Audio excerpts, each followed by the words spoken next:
Good afternoon, students. Class 7th, subject math. Dear learner, today we learn next chapter, new chapter, chapter 3, data handling. Data handling आंकड़ों का प्रबंधन। Data means होता है आंकड़ा और handling means प्रबंधन। तो जैसे इसमें पिछली कक्षाओं में भी आप कुछ डाटा हैंडलिंग के बारे में कुछ बातें पढ़ करके आए होंगे, कुछ बातें जानते भी होंगे। उसमें कुछ बातें इस क्लास में और सीखेंगे। तो डाटा हैंडलिंग है क्या, इसकी हमको ज़रूरत क्यों पड़ती है। जैसे कभी कभी कुछ जानकारियाँ ऐसी होती हैं जिन्हें देख करके हमें तुरंत बताना रहता है। जैसे चार्ट को देख करके हमें तुरंत बताना रहता है कि कितने इसका रिज़ल्ट क्या है, परिणाम क्या है। जैसे आपके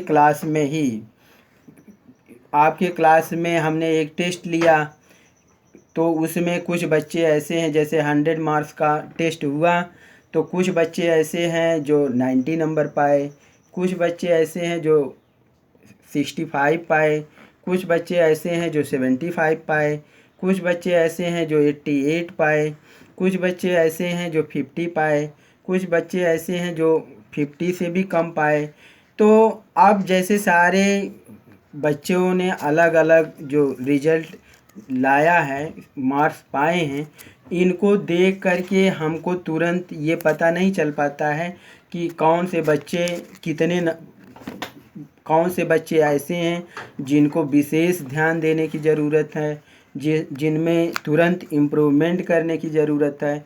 तो जब हम उसको एक टेबल में रख देते हैं, एक अरेंजमेंट करते हैं, डाटा हैंडलिंग मतलब आंकड़ों का प्रबंधन इस ढंग से कर देते हैं कि उनको देखने से ही पता चल जाता है कि कौन से बच्चे ऐसे हैं जिनको हमें तुरंत विशेष सहायता की ज़रूरत है, कौन से बच्चे ऐसे हैं जो पढ़ने में बहुत अच्छे हैं, कौन से बच्चे ऐसे हैं जो मीडियम में हैं। तो डाटा हैंडलिंग का आंकड़ों के प्रबंधन करने से इन सभी पहलुओं पर वो पता चल जाता है।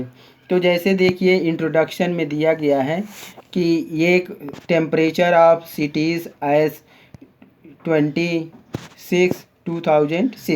2006 में जून के महीने में 20 तारीख का जो टेम्परेचर है अलग अलग शहरों का वो दिया गया है। जैसे city maximum temperature, minimum temperature, Ahmedabad का मैक्सिमम टेम्परेचर 38 है, मिनिमम 29 है। अमृतसर का 27 है मैक्सिमम और मिनिमम 26 है। बेंगलोर का 28 मैक्सिमम, मिनिमम 21 डिग्री सेंटीग्रेड है। चेन्नई का 36 है मैक्सिमम और मिनिमम 27 है। दिल्ली का मैक्सिमम टेम्परेचर 38 है, मिनिमम 28 डिग्री है। जयपुर का 29 डिग्री सेंटीग्रेड मैक्सिमम है, मिनिमम 29 डिग्री सेंटीग्रेड है। जम्मू का मैक्सिमम 41 डिग्री सेंटीग्रेड है, मिनिमम 26 डिग्री सेंटीग्रेड है। मुंबई का मैक्सिमम 32 डिग्री सेंटीग्रेड है, मिनिमम 37 डिग्री सेंटीग्रेड। तो ये जो टेबल, जो आंकड़ा डाटा दिया गया है, इस डाटा को देख करके हम ये बता सकते हैं कि जो एवरेज टेम्परेचर क्या था, पूरे शहरों का एवरेज टेम्परेचर क्या था, इसके बारे में हम आगे आपको बताएंगे। जैसे फुटबॉल का फिर दिया है, वर्ल्ड कप 2006 का है। तो यूक्रेन बीट सऊदी अरब 4-0 से, स्पेन बीट टूनीशिया 3-1 से, स्विट्ज़रलैंड बीट टोगो 3-0 से। फिर ये देखिए डाटा दिया गया, showing weekly absent in class. तो जैसे मंडे को 3 बच्चे एब्सेंट थे, ट्यूसडे को 1 बच्चा एब्सेंट था, वेडनेसडे को कोई बच्चा एब्सेंट नहीं था, थर्सडे को 5 बच्चे एब्सेंट थे, फ्राइडे को 2 बच्चे एब्सेंट थे, सैटरडे को 4 बच्चे एब्सेंट थे। तो एक जो फिगर है एक बच्चे को रिप्रेजेंट कर रहा है। तो इस डाटा को देखने के बाद हम तुरंत बता सकते हैं कि जो वेडनेसडे को है कोई बच्चा एब्सेंट नहीं था, और मैक्सिमम किस दिन बच्चे एब्सेंट थे, वो थर्सडे को मैक्सिमम बच्चे एब्सेंट थे। मिनिमम किस दिन को बच्चे एब्सेंट थे सबसे कम, तो वेडनेसडे को सबसे कम कोई बच्चा एब्सेंट नहीं था। तो ये जो डाटा हैंडलिंग है, इस डाटा को देख करके कुछ ऐसी बातें होती हैं जिनका हम तुरंत उत्तर दे पाते हैं।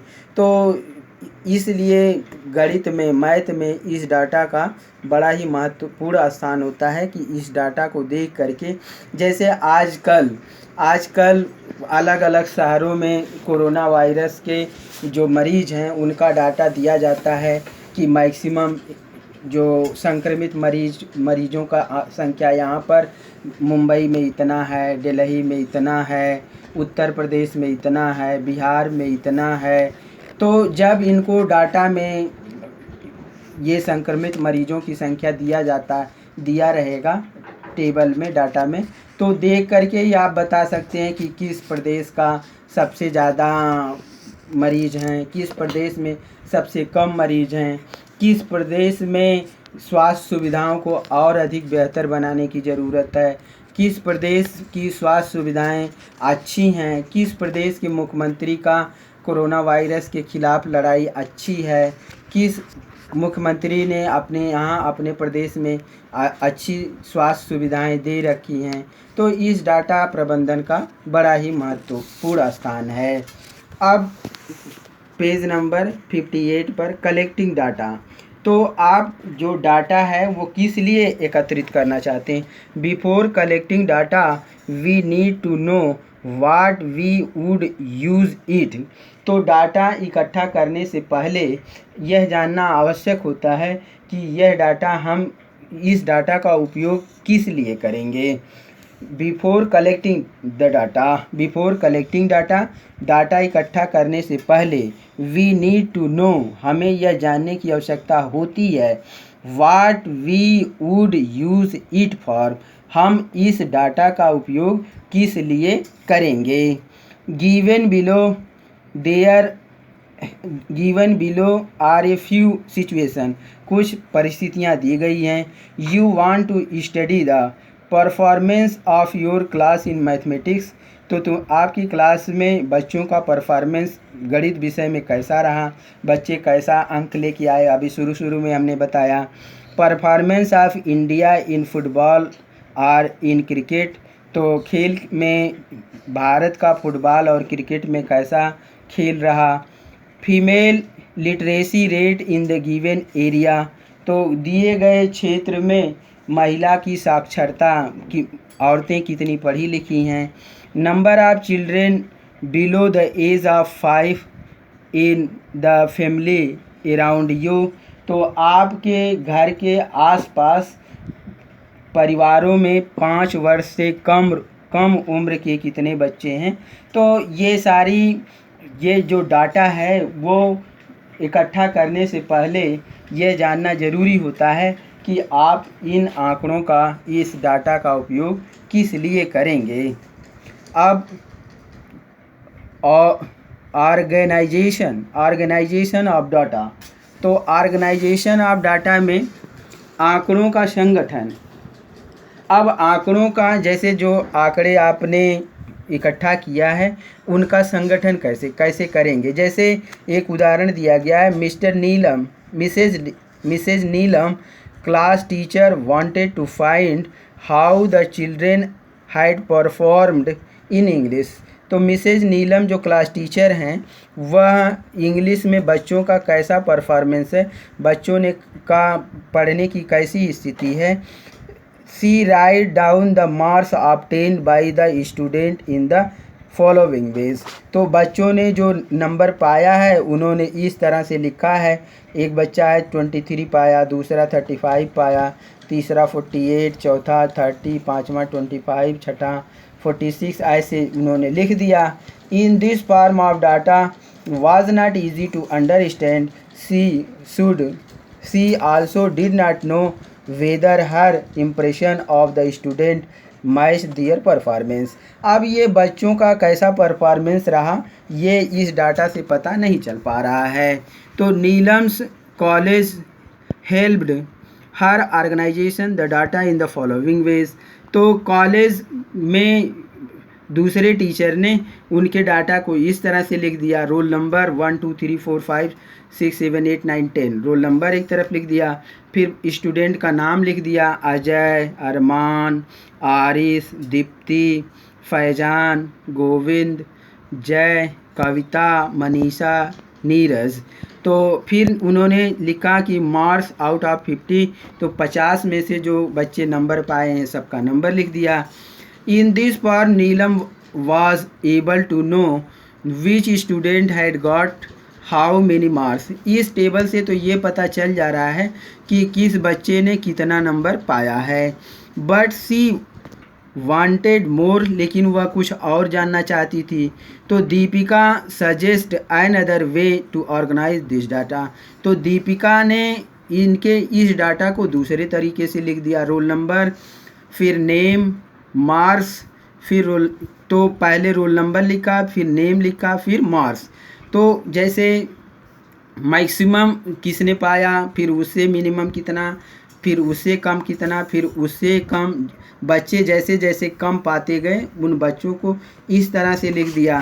तो now Neelam was able to see who had done the best and who needed help. तो जैसे जब इस डाटा को इस तरह से दीपिका ने लिख दिया कि सबसे ज़्यादा पाने वाले बच्चे, फिर उससे कम पाने वाले, फिर उससे कम पाने वाले, फिर उससे कम पाने वाले, लास्ट में सबसे कम पाने वाले बच्चे।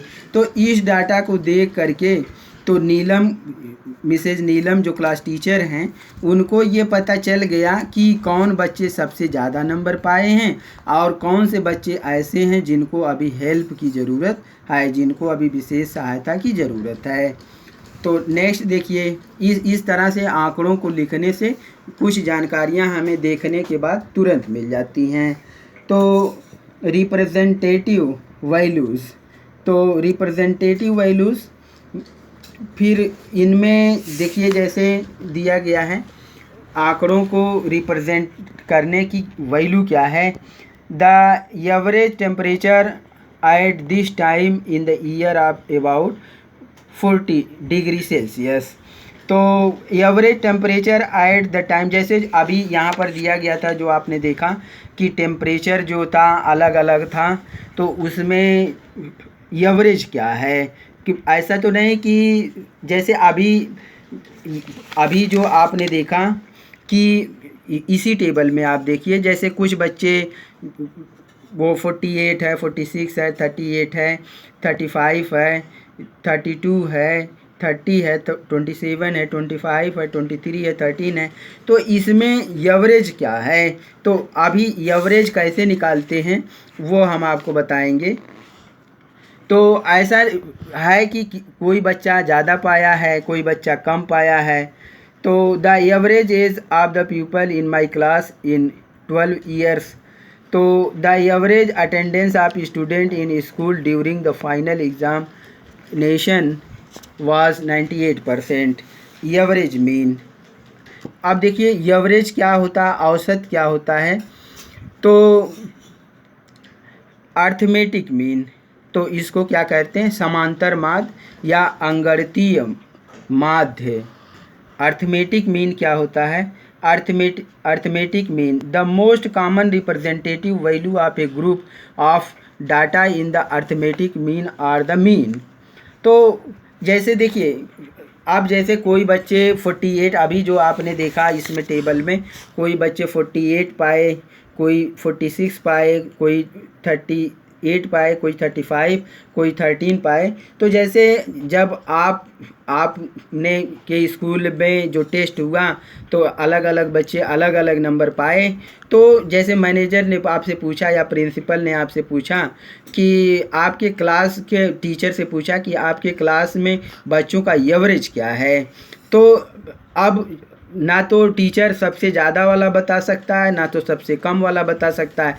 तो वो क्या करता क्या है, जितने स्टूडेंट हैं, जितने स्टूडेंट ने नंबर पाए हैं सब नंबरों को वो ऐड कर लेता है, और कितने बच्चों ने इसमें पार्टिसिपेट किया, जैसे 1 2 3 4 5 6 6 7 8 9 10 बच्चों ने पार्टिसिपेट किया है, तो सारे बच्चों का जो नंबर है उनको ऐड कर लेता है, और 10 बच्चे पार्टिसिपेट किए हैं तो 10 से डिवाइड कर देता है। तो फिर जो नंबर मिलता है वो बच्चों का क्या होता है, एवरेज होता है। तो फिर इसी को मैथमेटिक्स की भाषा में क्या कहते हैं, अर्थमेटिक मीन, समांतर माध्य, अर्थमेटिक मीन समांतर माध्य। तो मीन इज इक्वल टू होता है sum of all observation, sum of all observation upon number of observation.